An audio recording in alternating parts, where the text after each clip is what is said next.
चुनाव आयोग ने 10 राज्यों की 37 राज्यसभा सीटों पर चुनाव का ऐलान कर दिया है। इन सीटों पर 16 मार्च को मतदान होगा। अप्रैल में सांसदों का कार्यकाल खत्म होने की वजह से ये प्रक्रिया शुरू की गई है। अधिसूचना 26 फरवरी को जारी होगी और नामांकन 5 मार्च तक भरे जा सकेंगे। 16 मार्च को मतदान सुबह 9 से शाम 4 बजे तक चलेगा और उसी दिन शाम 5 बजे से मतगणना शुरू हो जाएगी। देर रात तक नतीजे घोषित कर दिए जाएंगे।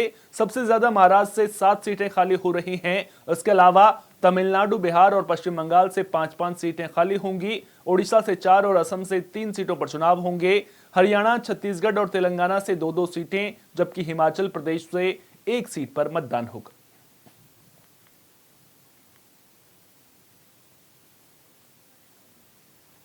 ज्यादा जानकारी के साथ हमारी सहयोगी अपराजिता फोन लाइन पर हमारे साथ में जुड़ गई हैं। अपराजिता, आपसे समझना चाहूंगा किन किन राज्यों में सीटें खाली हो रही हैं, क्या कुछ तैयारियां राज्यसभा चुनाव को लेकर के चुनाव आयोग करता हुआ नजर आ रहा है और किस राज्य की राज्यसभा सीटों पर सबसे पैनी नजर रखने की जरूरत है?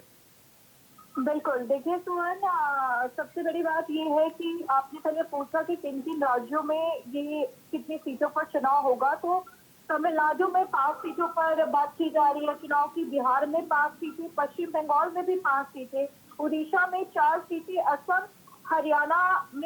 में 3, हरियाणा में 2, छत्तीसगढ़ में भी 2, तेलंगाना में 2 और हिमाचल प्रदेश में 1। अब इसमें गौर करने वाली बात ये है कि पश्चिम बंगाल की अगर बात कर ले तो वहां पर चुनाव होने जा रहा है, असम में चुनाव होने जा रहा है, लोकसभा चुनाव होने जा माफी चाहूंगी विधानसभा चुनाव होने जा रहा है जी।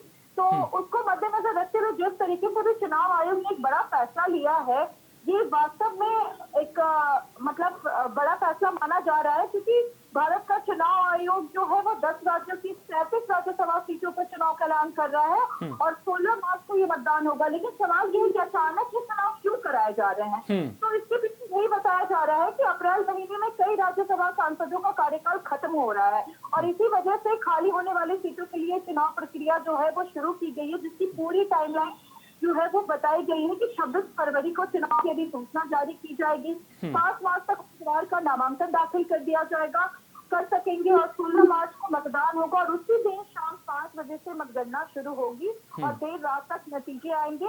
और किस समय की अगर बात करें तो 16 मार्च को सुबह 9 बजे से शाम 4 बजे तक मतदान होगा और राज्यसभा चुनाव में आम जनता वोट नहीं डालती है। सबसे बड़ी बात यह है कि राज्य की विधानसभा के विधायक जो है वो मतदान करते हैं। तो इसमें कुल पूरा मिलाकर के विधायकों पे डिपेंड करता है कि क्या वो क्या वोट करेंगे। इसके अलावा ये जो मुकाबला है चुनाव का वो बहुत दिलचस्प रहने वाला है, क्योंकि कई राज्यों में संख्या बल बहुत नजदीकी है और ऐसे में क्रॉस वोटिंग और रणनीति जो है वो अहम भूमिका निभा सकती है।